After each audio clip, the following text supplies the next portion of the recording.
Ica. Di sini saya sebagai tenaga kesehatan, saya akan memberikan tentang hak-hak reproduksi wanita, konseling ya Bu. Jadi di sini saya akan memberikan pengetahuan teori sedikit tentang konseling hak reproduksi wanita. Yang pertama, ada pengertian hak-hak reproduksi wanita. Ibu sebelumnya tahu nggak apa itu hak reproduksi wanita? Belum.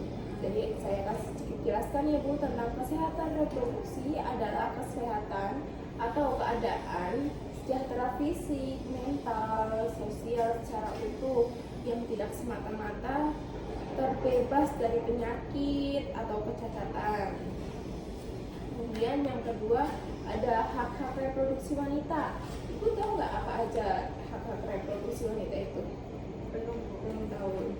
Saya akan jelaskan ya Bu. Jadi di sini pasien sangat dilayani baik oleh tenaga kesehatan dan itu sangat wajib, apalagi sekarang kan semuanya ada undang-undangannya ya Bu. Yang pertama harus mendapatkan informasi yang lengkap, contohnya seperti Ibu mau konsul nih tentang KB, jadi tenaga kesehatan harus memberikan informasi tentang KB itu secara lengkap. Jadi KB itu apa saja, hormonnya apa saja, kayak gitu ya Bu. Kemudian yang kedua, pasien dapat mempunyai atau mendapatkan pelayanan yang baik.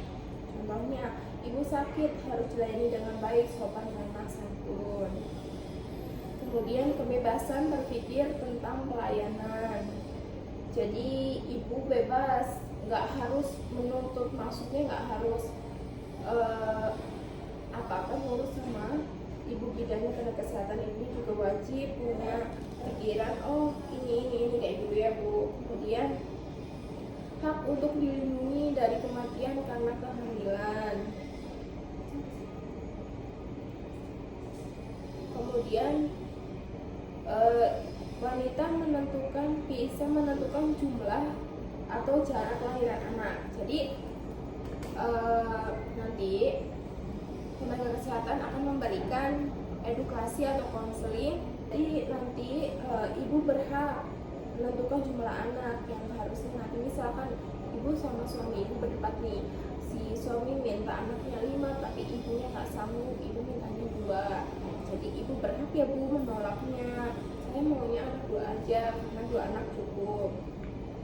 Kemudian kebebasan dan keamanan berkaitan dengan kehidupan reproduksinya. Terus selanjutnya ada bebas dari penganiayaan, perlakuan buruk, contohnya perkosaan, kekerasan, penyiksaan, dan pelecehan seksual. Kemudian mendapatkan manfaat kemajuan ilmu pengetahuan yang berkaitan dengan kesehatan reproduksi. Ya seperti ini ya Bu, ibu wajib ibu wajib diberikan ilmu tentang kesehatan reproduksi wanita. Kemudian hak atas pelayanan kehidupan reproduksinya.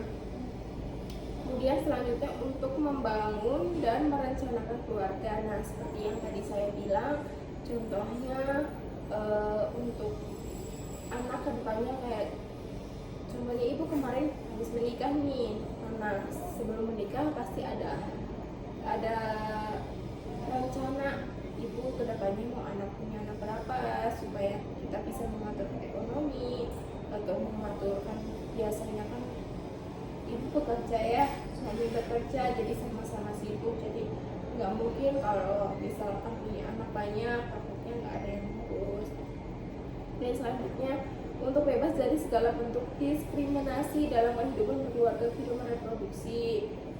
Terus selanjutnya ada kebebasan berkumpul dan berpartisipasi dalam politik yang berkaitan dengan kesehatan reproduksi. Nah, yang terakhir ini sangat penting Bu, nggak melulu di rumah, kita juga wanita perlu edukasi, konseling, atau kita tuh wajib menguasai ilmu tentang kesehatan reproduksi. Nggak hanya kesehatan reproduksi, kita sebagai wanita, walaupun kita hanya ibu rumah tangga atau punya kesibukan di rumah, kita tetap wajib menyempatkan untuk mempunyai ilmu dengan cara kita mengikuti apa ya, mengikuti berkumpul atau sama, nggak, walaupun kita misalkan kan apa ya Bu, kita tuh banyak, nggak hanya di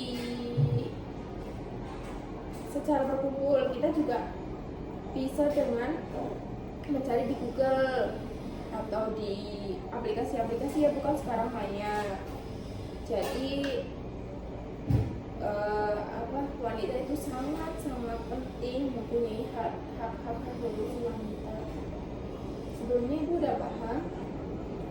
Ya. Ada yang perlu ditanyain? Cukup Bu. Cukup. Semoga konseling hak reproduksi wanita ini bermanfaat bagi Ibu dan kedepannya Ibu mempunyai keluarga yang harmonis, mempunyai ilmu tentang, nggak hanya tentang reproduksi, tentang semuanya, tentang tenaga kesehatan semuanya ya Bu, supaya kita bisa sebagai ibu berperan bisa bantu apa aja. Terima kasih ya Bu.